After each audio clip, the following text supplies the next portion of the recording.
How you doing, YouTube? It's Will from Will Development. It's my 451st weekly update. I do not feel like standing up right now. Uh, didn't tweak anything or hurt anything, but I just feel a lot more comfortable sitting down right now. So I'm going to be sitting down this week, and that's all there is to it.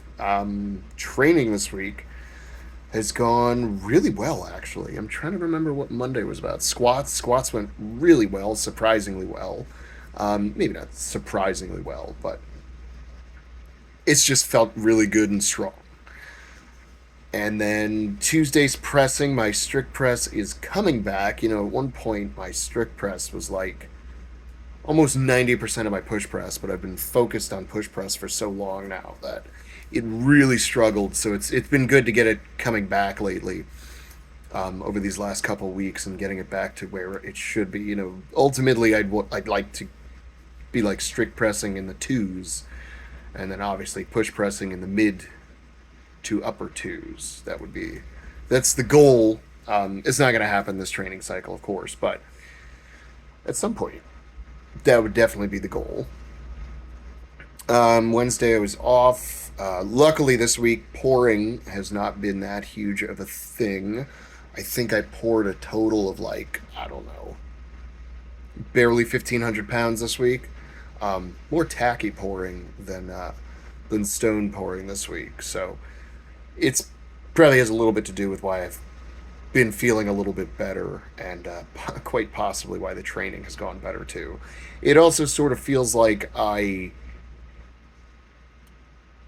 kind of did a less volume week, less voluminous, a lower volume week just in time. Like I wasn't quite burned out, but it definitely was like everything just clicked.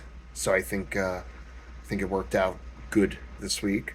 Um, and then yesterday on deadlifts, probably the last time I'll pull on a stiff bar with like just super consistently. I got to about yesterday was a mild max out sort of day. It wasn't supposed to be like a new PR day, but it was like a one heavy single if you're feeling it, and I was kind of feeling it. And the goal was to get to my deadlift PR on a deadlift bar on a stiff bar. I ended up getting to like 90%, maybe 95%. I think I can't remember the exact number, but it was in the 90s, and I'm more than okay with that, and I'm more than okay with calling it there, and sort of getting back to pulling on a deadlift bar a little more.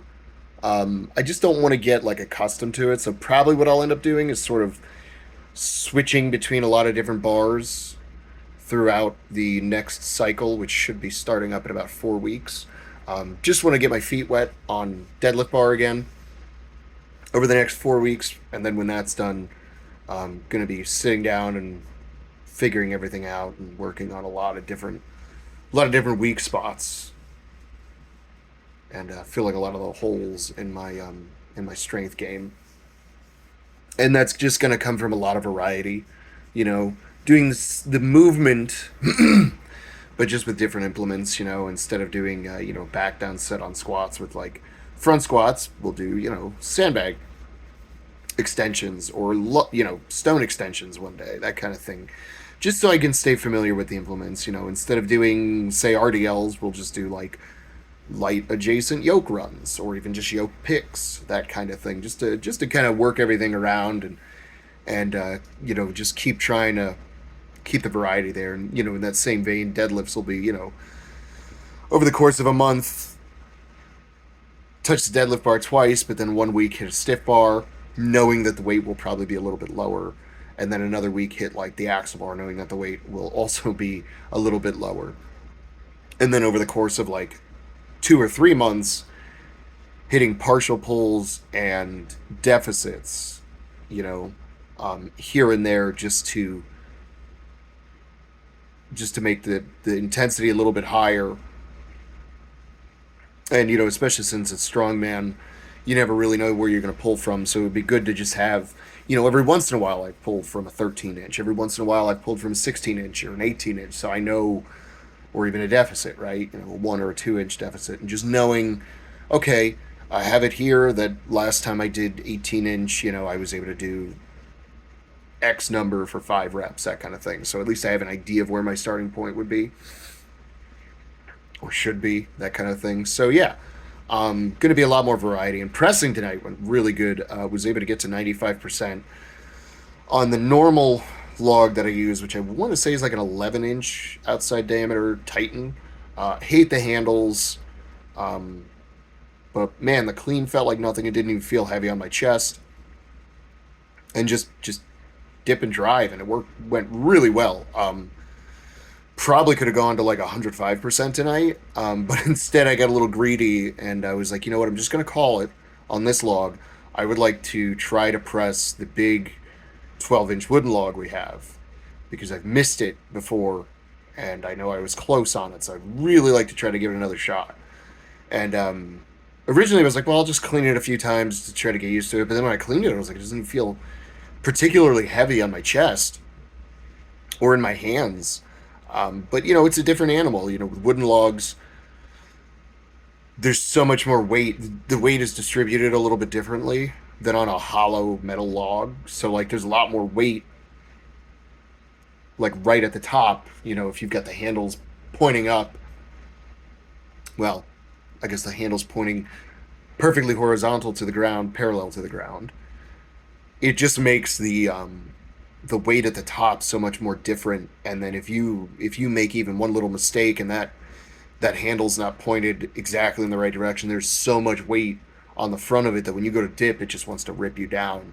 And I just was not ready for it. I cleaned it about, I think, 5 times tonight. And honestly, the clean didn't feel that bad at all. I don't want to say that log is easier to clean, but it almost felt a little bit easier to clean. And I also think because it's the diameter is a little bit bigger, there's less distance it needs to travel to roll to get in the right spot for me. So, you know, probably not exerting quite as much energy just to get it in the rack position. And I mean, I attempted to press on all but I think one of them. When I got it in the rack position, I was like, cool, did not brace right. I'm about to pass out. And I just put it down. And then, wouldn't you know it, on the very last one, I went for it. Had a pretty good layback press started, and it just got just that centimeter too far in front of me. And when I bailed, of course, log came down. I didn't get hurt, but it threw me back. And then, you know, when you know it, I put a big hole in the wall. Luckily, didn't break the mirror, because that probably would have cut me if that happened. But yeah, put a big hole in the wall. So that's great. That's fun. That's something wonderful that I get to fix now too, which is, you know, just what I fucking wanted in my life right now, is one more goddamn thing to work on. So yeah, I got that looming over my head too, which is just great. Just what I've always wanted. You know, it's not enough to just fail. I have to also, you know, continue to pay for it. And then the greatest part is, even after I fix it, I'll never hear the fucking end of it. Because, you know, nobody else breaks shit in the gym. Nobody else, you know. And when they do, it doesn't get talked about ever again. But when I break shit in the gym, you know, it's 6 years later and somebody's still fucking talking about it. Never mind all the shit that I bring into the gym all the time and do for the gym all the time. It's whatever. It doesn't really even bother me that much. It's just like, the shit just gets old after a while. It would have been one thing to just fail it for the 5th or 6th time, or how many times I did it. It was just like, God damn it, why did I have to break the fucking wall too? Now I have to fix that and never hear the end of it. So it's just whatever. I'm a little bit hungry and a little bit tired, because I am trying to cut some weight too, because I know I'm bloated right now from what, I don't know. Probably just ate something I probably shouldn't have eaten over the last few days over the week. And so I'm heavier than I'd like to be. I got to drop down about 7-ish pounds before I stop sort of hating myself. I have a very healthy relationship with my body weight, as you can tell. And yeah, so it's just like, I have to go in there and fix this stupid wall. It's annoying. It's just annoying. But, you know, I'll just keep working, and I know eventually the 90% will feel like the 80% felt today, which 90 didn't even feel that bad, or 95, whatever the hell it was. And so once 90 feels like the 80 did, then I'll get a new PR, break 200, and get consistently in the 200s. Pressing's going really well, and I'm just going to try to keep that keep that pedal going. I've been stuck in the 200-ish pound range for too long on pressing. At this point, it's just fucking pathetic, and it just needs to stop. And I just need to just be fucking stronger, and just make the new base like 210, and just finally get somewhere with it. Deadlift, I don't give a shit. That's progressed relatively consistently. I've managed to put 10 to 25 pounds on it just about every year. I'm not overly concerned with that. I know if I really buckle down and focus on it, I'll be right where I need to be with it. But this pressing shit needs to just stop being so bad. That's just the bottom line with it. And it's one of those where like I've lost my patience with it, and it's now like, no, fuck this, it's gonna happen, or nothing. Like that's the only option, is that it just needs to get better, and it has been getting very good. I'm feeling better with it. Everything's looking stronger, feeling stronger. So I know eventually I'll be hitting that wooden log, and it's one of those things where the day that I do finally get it, it's gonna be like nothing, and it'll be like cool, whatever, just another day, basically. So that's kind of what sucks, because if I had gotten it today, it would have been super exciting and super cool. And I just know next time when I go for it, I'm just gonna get it, and it won't even look hard, and it'll be like cool. So yeah, yeah. I don't know what the lesson of the week is this week. I guess back spotters on overhead pressing probably isn't that stupid. And if you don't want to have to go fix a fucking wall that if anybody else broke, nobody would say a word about, um, then have a back spotter. If you don't, then what's your excuse?